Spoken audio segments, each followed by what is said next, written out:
The world first ADRIEL has been pulled by Brandon Stillwee on Twitter. Congratulations. I haven't heard anyone yet else that has gotten ADRIEL, so he is the world first. There still should be 29 out in the world somewhere, and Midnight Hits 1 on Twitter pulled 2 Kalsus, number 29 and 28. So 3 Kalsus are out there now, still 27 left. I don't even have one of either of these. I'm going to open a box or a couple boxes on stream tomorrow. But I want to talk about the rarities in this game. But I did a lot of work last night and I updated the website with all of the cards and their rarities. Here is all 107 cards so that you guys can go through, see them, read them. But before I get into that, just a word about the Rush plushie, which we're running out of time to sell. Now, if you saw the Demon Rush anime, you saw Rush turn into this thing, which is a plushie doll. It's super soft and well made. It's going to look great on the shelf. But the thing about this is it's a campaign. We have to sell 200 of them within the next 16 days in order for it to go into production. So if you spend the money on it through the makeshift website and the campaign doesn't hit 200, you get your money back. But the manufacturing process is really extensive. So like they don't even bother if it doesn't hit 200. So there's 16 days left in order to get your limited time Rush plushie, and then we're probably never gonna make them again. Links for that will be in the description down below. Okay guys, so when you go to the website demonrush.com, just go to trading card game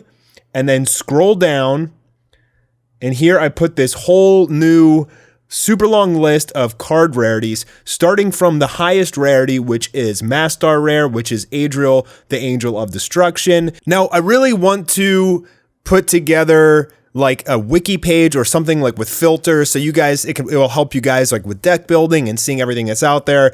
There's still so much work to do, guys. You're just gonna have to bear with me, but your highest requests I will go after first. But for now, this should really help you a lot.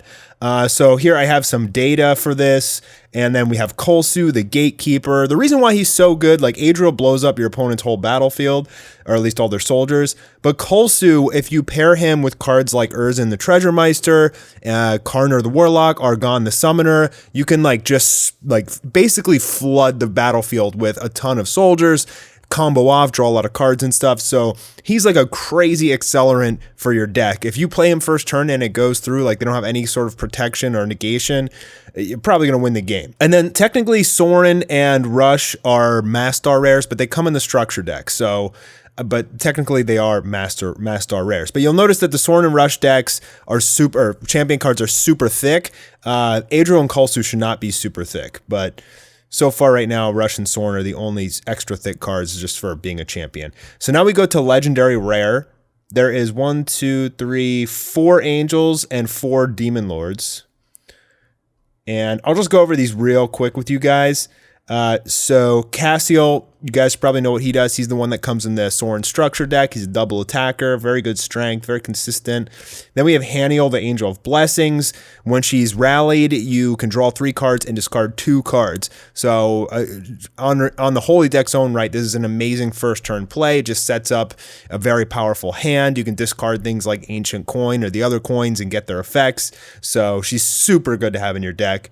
Next, Kushiel, the Angel of Punishment. Twice per turn, when your opponent rallies a soldier, draw 1 card and replenish 1 Imperium. So the reason why this is really good is because a lot of times your opponent's either going to have to rally 2 soldiers to try and a team attack over her, or just even rally a greater being that's stronger than her. So say they rally Gorgon or Murmur and they're going to try and attack over her. First, you get to draw a card and replenish 1 Imperium, and that 1 Imperium you replenish may be enough for something like a Candle of the Hopeless or a Sleeping Potion to keep her alive. And then if you destroy the Gorgon on the next turn, you may even be able to summon rally another angel on the next turn. So she just really punishes your opponent for playing any soldiers.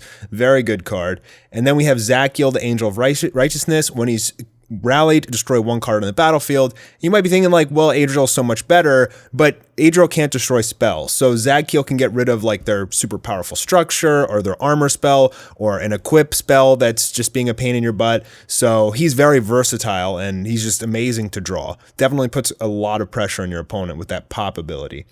So next for the evil demon lords, we have Batabat, the Eater of Dreams. Once per turn, during either player's turn, you can negate one soldier effect. So this is super strong. Just negating soldier effects every turn at no cost is going to put your opponent under a lot of pressure, and it's going to be very hard to get rid of him with that negation ability. Next up, we have Ghoul the Gravedigger, and his effect is to, when he's rallied, you get to add one card from your cemetery to your hand, and that might not seem too strong at first, but the reason why it's so strong is because you can add greater beings back to your hand. Greater beings in this game are not searchable, they're not resurrectable, but Ghoul the Gravedigger is one of the only cards, or the only card in the game that can fetch a greater being. So if you go first turn, you play Murmur or Luxariel or whatever, just some other evil lord, and they kill it, you can play Ghoul on the next turn and recover it. And it's basically why it's so strong. If you play it that way, this guy is like 2 greater beings in one.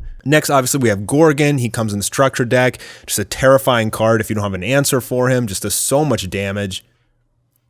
And then finally, Murmur, the Grand Duke of Hell, with a whopping 14 strength and piercing, and probably my favorite card art in the game. That card looks beautiful.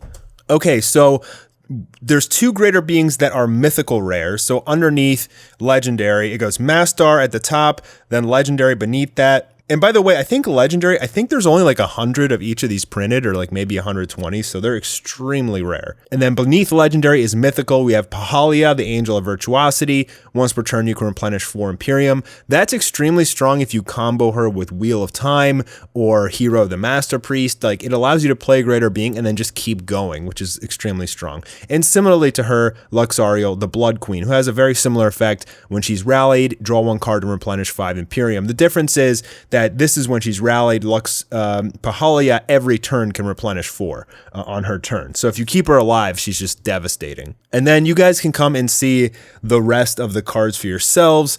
Apple of Eden, this is going to be one of the biggest chase cards in the game because it really supports the evil engine and just like drawing like crazy, replenishing, filtering through your deck so you can get to your most powerful cards and greater beings. So Apple of Eden is extremely good, and it's mystical rare, so it's hard to get. Argon the Summoner, very similar in the same aspect. It's just insane for the evil engine. C. Pastley, this guy is probably the best evil soldier in the game next to the greater beings, just because like if they have a whole weenie army on the board, like you can just play this guy and it'll literally just destroy all of them and make it extremely hard for your opponent to rally anything that's not a big beat stick and get over him. And then we have Dorn the Reviver. He's really good for huge combo plays for the Holy deck. God Fairy, same thing, good for big combo plays. Jacob for recycling your spells and getting them back. He can be super annoying. Judd, I haven't even pulled a Judd yet. He's really good for like protecting things like your structures and your greater beings on the battlefield. If you have one alive for a turn, keep playing Judd. Can just be brutal because it's like, oh, you want to destroy, my angel? Well, like I'll just sacrifice Judd instead and keep my angel alive. Dark Portal comes in the structure deck. Tower of Babel. This card, although it's only 2 strength for all holy fighters, in this game, strength adding effects are extremely powerful, as you'll see as you play test. So Tower of Babel is just like game breaking. And then Urzen the Treasure Meister, similarly with the other evil cards, he is like a key component to the evil deck. Probably this card, besides ADRIEL and Kalsu, will become the most valuable card in the game, I believe, because like you really need to run 3 of him in the evil deck, in just about any evil deck. And then we get on to the epics, which I'm sure you guys have pulled a lot of them, but go ahead and here is all 107 cards so that you guys can go through, see them, read them, do some deck building and, get an analysis for like what exactly you need. And just one more note before we end this, I'm planning on putting together a Demon Rush Discord for all Demon Rush players and buyers, where we can talk strategy, we can do trades, we can even have live duels like over screen sharing. So yeah, that'll be really fun. And as I get there, I'll let you guys know. But yeah, for all of this information, you just go to demonrush.com/TCG and then scroll down. And that's it, guys. Hope you're enjoying the game. I've seen a lot of people pulling crazy stuff and a lot of people are really having fun with the game. And, we'll keep working on this and have more information for you coming up very soon. See ya.